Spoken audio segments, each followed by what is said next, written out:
Dr. Pell is up next, and he was graciously let me barge into his time. And the king of phlegm. The king of phlegm, yes. Yes, an award-winning pulmonologist. Award-winning, 40 years of experience, respiratory disease. He's a clinical assistant professor of medicine at the University of South Florida. That's on the other side of the state, huh? And y'all don't claim this up here, huh? Not too much, yeah? Okay. And Paul, where's Paul? There's Paul. They live in St. Petersburg, and he has graciously agreed to give us an update on respiratory and pulmonary disease. And Dr. Pell, without further ado, the king of phlegm, right here, right now. He's all yours. Wherever you want to give the talk from. You got your microphone on? I'm going to say some things today that are... Hey, yeah, turn your microphone on there. Okay. Yeah.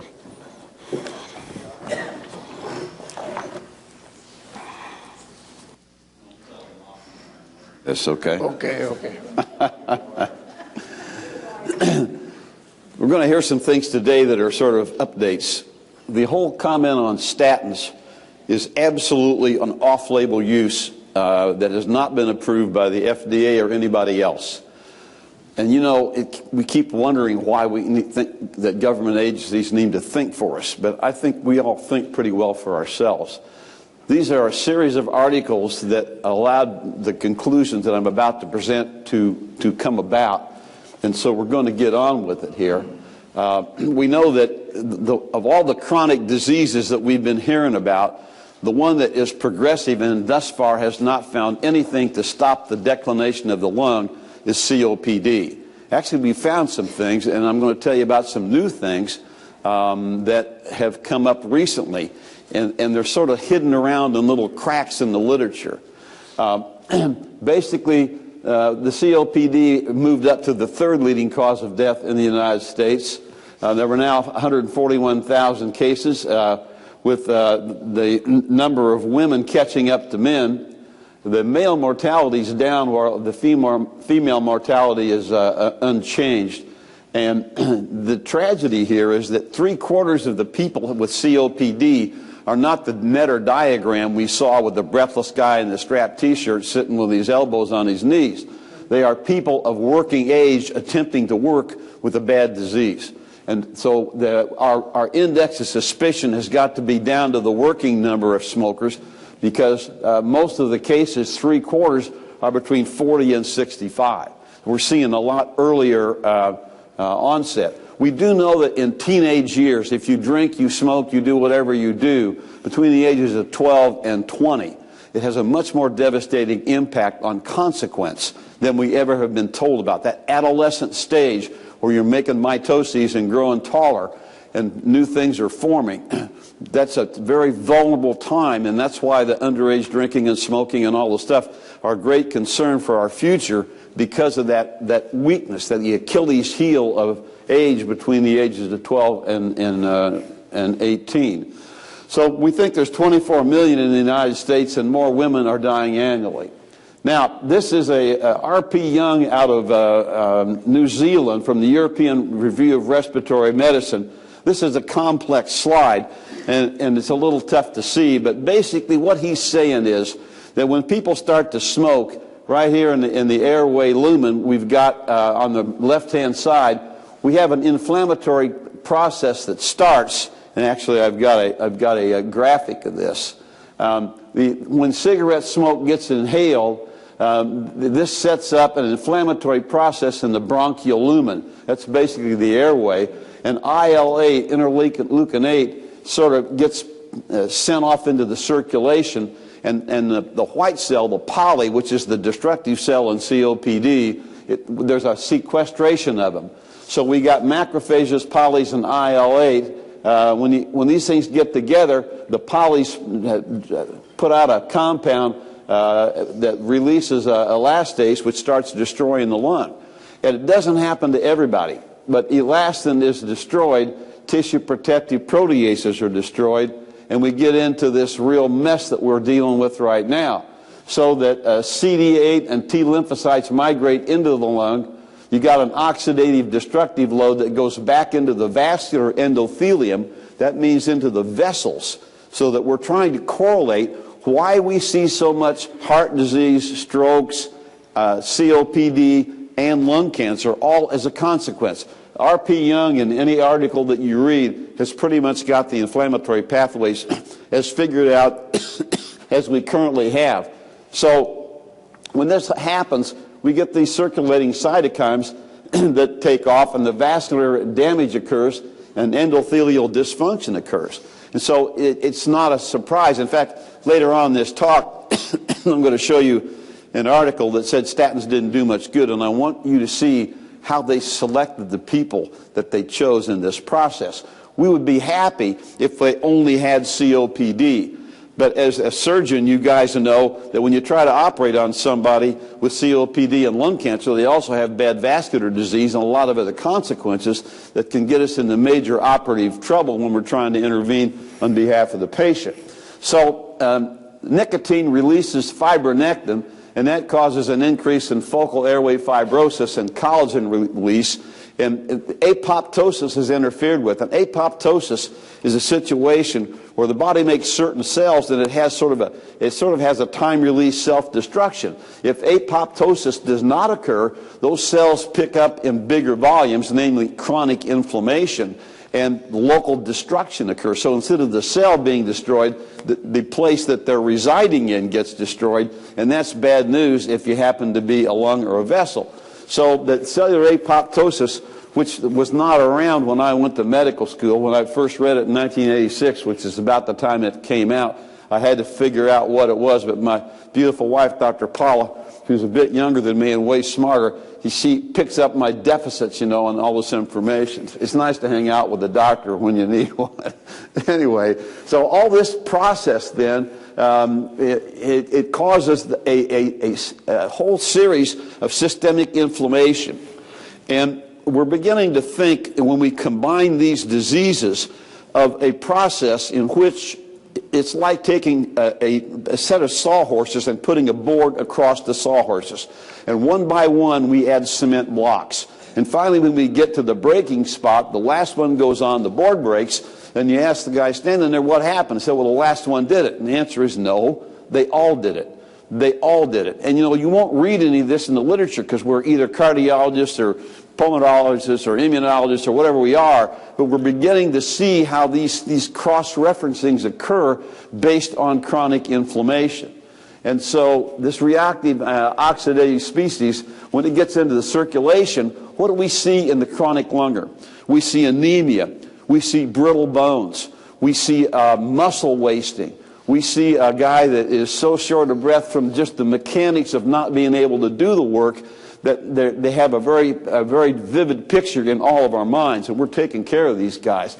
And so premature aging in the lung occurs, and all this stuff is, and the weight loss especially, is pretty profound.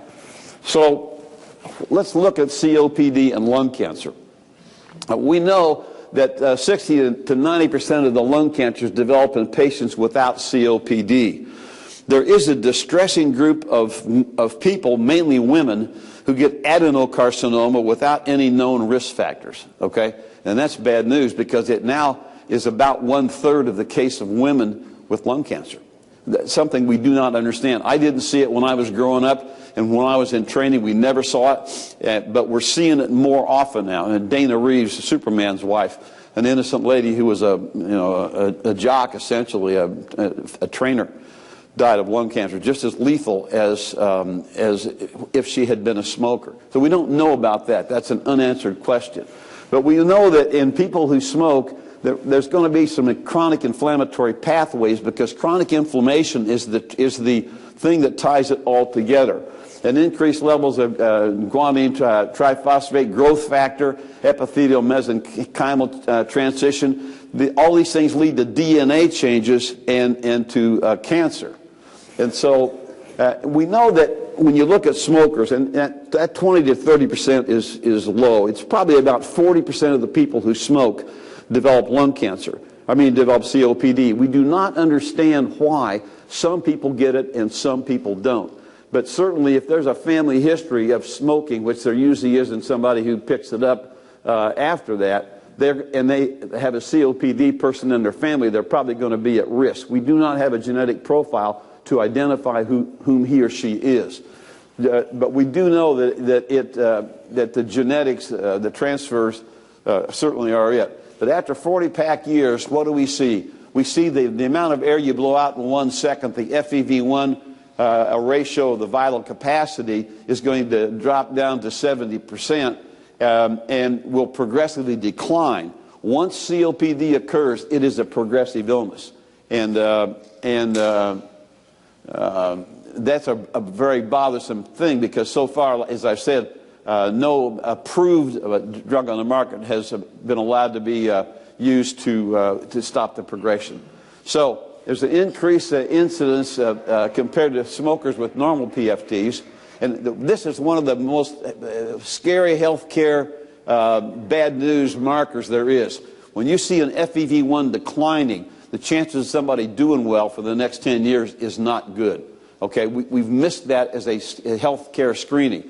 You can do them in your office with many cheap machines. But we see coronary artery disease, stroke, and lung cancer, and it's as ominous a finding as anything when that happens. Let's see, I'm having a little trouble with this. Okay. So, the FEV1 decline in all-cause cardiovascular mortality is related to interleukin-6, which is a product that occurs after IL-8 goes across the membranes. C-reactive protein. If you're looking at this, you should be.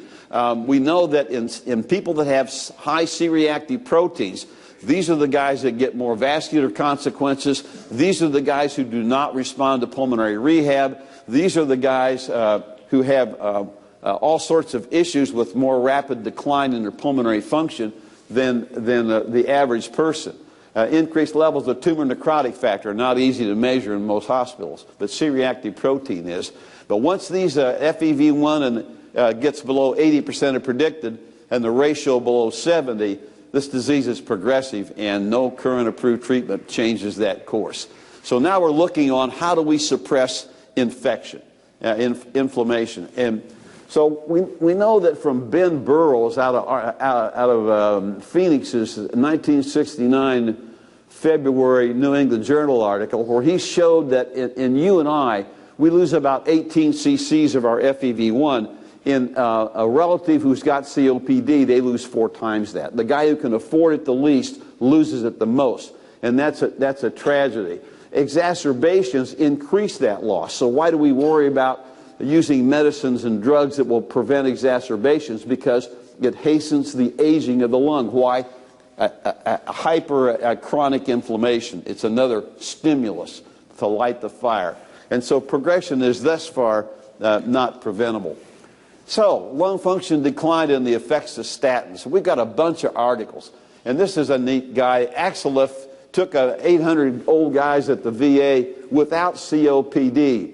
And what he showed was that he was looking at pulmonary functions. They're doing overall screening. And he showed that in an older individual, and by elderly he went 75 plus, you know, so most of us don't quite fit in there yet. We all feel better about that. And so what he really said is that if they're on a statin, he noticed that the pulmonary function decline was half that of the guys who weren't on a pulmonary function. And if you look at that 10.9, it's below what young people lose. So that was sort of a, people had no reason to get these tests done, but he did them anyway, and he found something he was suspecting, that statins seem to keep the lung functioning longer, if you will. Then Gene Cadice, out of Oklahoma State in 2010, this was in December 07 chest, he took 210 people with COPD, and he showed that the guys on the statins over a 2-year study lost 5 cc's a year, even better than Axelif. And guess what? Look at the difference in those that had COPD and were not on statins. 85 cc's. Statistically, that's huge. I wonder how he measured this so carefully. He probably used a body box, by the way. You couldn't do that with just a regular pulmonary function set you got in your office. Menino, non-statin users, had a higher decline and a higher mortality rate, in their pulmonary function. And here's Johnson, and this came out in 2003. And Johnson looked at, from the American Review of Respiratory and Critical Care Medicine. Johnson was a transplant guy, and they're looking at their survival rate because it's an awful stuff to go through. We got huge numbers of people that need it and very few lungs that will meet the criteria. And so we really want to do the best with these guys. But unfortunately, what he showed was something very interesting, and it sort of got glassed over. What this shows is half the people in the lung transplants, and there were 100 in each group, half of them were on statins. So the FEV1 was 87% in the statin group after transplant versus 70%. There's a big difference there. The decline was slower. Episodes of grade 3 or 4 rejection dropped from 13% to 4%. If you ever tried to manage any of those, it is not fun. And severe rejections dropped from 8% to 2%. But look at this number. 6-year survival, 91% in the statin group versus 54% in the non-statin group. That's huge. For one pill out of about 500 these guys take, one pill made this difference. So when I called my buddies over at Tampa that were transplanting lungs, they apparently hadn't heard of that. I don't know why, because they're really smart guys. But they're using them now, and this is the data that shows why we should be doing that. If you go through that misery, it's nice to have 91% of your patients alive in 6 years versus 51. Okay? So mortality outcomes. Soyseth out of Norway, COPD, he did about a 2-year study. These guys were horrible, and they had 43% less deaths in the statin group. Floyd Frost, April 07, chest, ran an HMO in Albuquerque, a very smart guy. And they have an institute that looks at lungs. They built with smoking money. They didn't just advertise to quit. They actually did something productive with it. And that institute's functioning today. They took all these people, 77,000 patients, an 11-year study. There was a 38% death risk reduction in all doses, but in moderate doses, there was an 81% death risk reduction. So that of 100 people that would die, 18 died instead of 100. That's huge. That's absolutely huge. Mortensen out of Canada, 46% risk reduction of death following pneumonia hospitalizations. And then Mortensen looked at a whole bunch of studies. And all you need to look is that vertical line. And everything to the left in these studies, and you can see the categories, everything from COPD to exacerbations to you name it. Everything to the left favors the use of statins, and everything to the right does not. I read the one article that was balanced, it was printed, it was a lousy article. I wouldn't have published it, but they didn't ask me. But anyway, the data there in these population studies seems to be pretty convincing. So now we get to lung cancer. And, you know, lung cancer is a terrible disease. You know, these guys who tell me that the new scans are going to solve the problem, what it does is every time you get a nodule, which these things show up, you got to deal with it. You know, believe me, a lot more invasion, a lot of stuff. What you need to scan is your daughter's purse or your son's T-shirt, and when you find cigarettes, kick their butts, okay? Because that's the way you prevent lung cancer. It's called a packectomy. You cut the T-shirt out, stomp the cigarettes on the ground, and have a little tete-a-tete with he or she. Okay, that's the scan we need. But what he really said is that if you look at this inflammatory pathway, he shows that down here, the DNA degradation, all the problems going on, the increase in apoptosis that spills over from the bronchial lumen right into the interstitial space and then gets into the vascular space is what's really responsible for the lung cancer, in his opinion. So let's take a look on statins' effects on lung cancers of all kinds. Curiana studied, did a VA study over 6 years. This was between 92 and 98, I think. Remember that when statins first came out, nobody was quite sure they were going to do the cardiovascular things that we found they do. So there was an option to do a study with and without them. That option does not exist any longer because the review board would never let you. But what he showed was that he found that over 6 years he had 7,200 lung cancers out of nearly 500,000 people, and only 1/3 were on statins. What he also found, however, is And Farwell, I think he used some of his data. What he showed was that if a person had been on statins for longer than 6 months, the risk reduction in ever developing a cancer was 55%. Now, I don't know about you guys, but I have yet to see anybody die of a disease they never got. You know, can you imagine? This is Nobel Prize stuff. If somebody came out, if you in that audience came up with these numbers and showed the National Cancer Society, they'd have a gold statue of you like Joan of Arc. You know why? Because we can't fix this disease any other way. We still have a 14% survival rate. And so Igor Karp, now this guy is a very interesting guy out of Canada. He looked at statins and he couldn't figure out the variation in information about are they cancer friendly or are they cancer adverse. So he looked at only the lipophilic statins, and he took these groups of people mainly between the ages of 45 and 65 in Canada and Quebec, and this was guys that had post-MIs. And what he showed that there was a 30% reduction in risk on people on statins. This is a hard thing to see, but what this really shows is, and you've got three groups. You've got the high-dose statins on the left, you've got the low-dose statins, and then you've got the no-dose statins that never got a statin. But look at these numbers. Skin cancer, who would have thought it made any difference? 13, 13, 49. GI, esophageal, 22. 39, 173. Are we getting the message here? This is amazing data. This came out of the American Journal of Medicine not too long ago. So, and these are all, when you get a copy of these slides, you can look up these references. Kidney cancer, 3, 9, 27. Bladder, 9, 13, 73. Breast cancer in women, 3, 30, 44. All cancers, what he really found was that if you look at those people who were on high-dose cancers, 13.9 versus 17 in the moderate dose versus 26. Basically, if you're taking a high-dose statin, you cut your cancer risk in half. Nobody knows this stuff. It's unheard of, but that's what Karp said, and he had a lot of people in that study. So he liked the lipophilic group, FLAS, F-L-A-S, fluvastatin, lovastatin, atorvastatin, and simvastatin, versus the hydrophilic group, pravastatin and rosuvastatin. If Jan Basel were here, he would remind you that when the PR came out, they were touting angiogenesis in coronary disease, saying, well, that because it's angiogenic, maybe that would help the reperfusion of the heart. What if you get a cancer? So they didn't use much of this in Canada, and he didn't have enough data to look at that PR to see whether it made things better or worse. But what he did find was that data that I just showed you, that the hydrophilic and not the lipophilic group seemed to be the risk reducer in his Canadian population.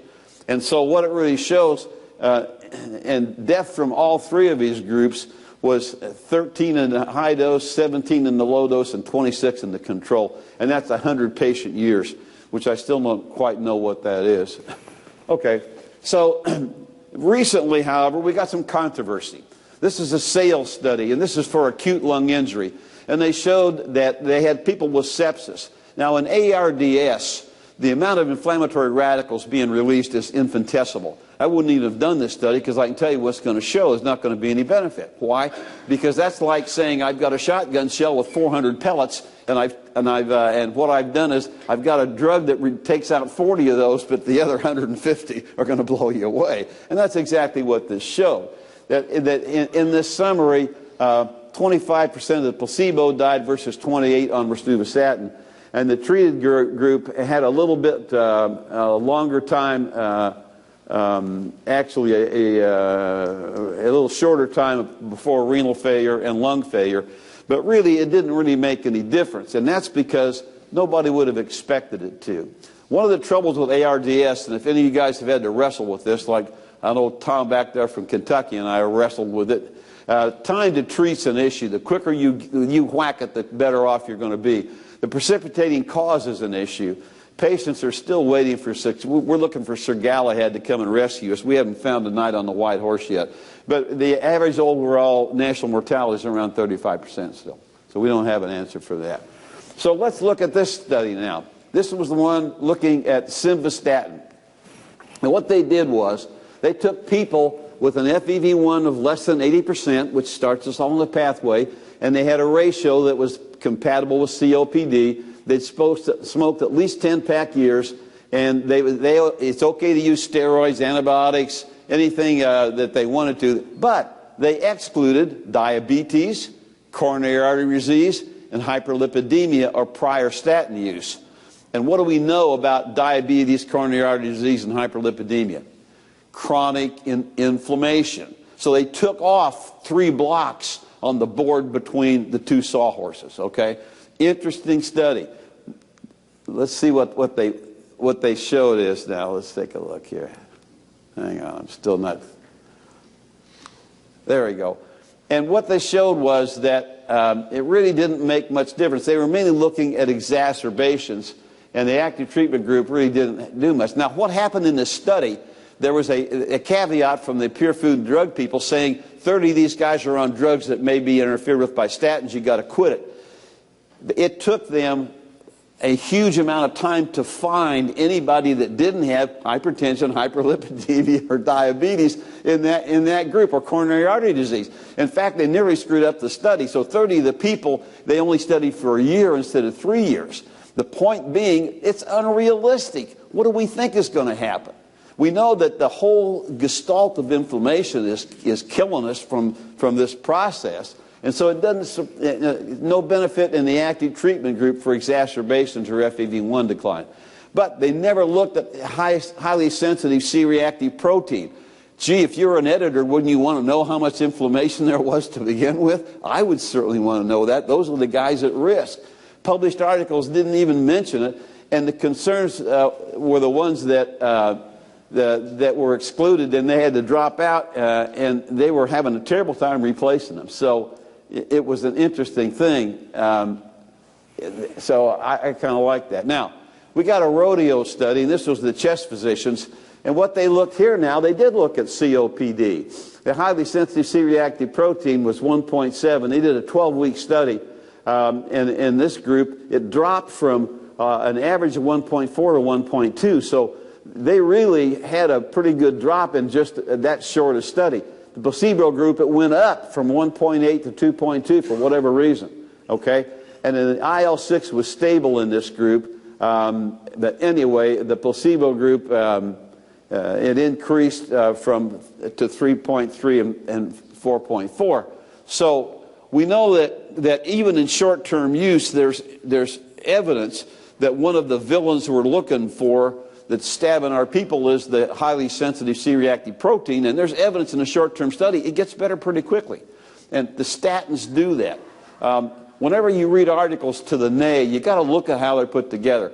Because when you look at population data like I showed you before out of 3 or 4 countries, I didn't get into the Japanese stuff and some of the other people that have been looking at them, but I can tell you that it all says the same thing. Something about statins improve the likelihood to get old of COPD.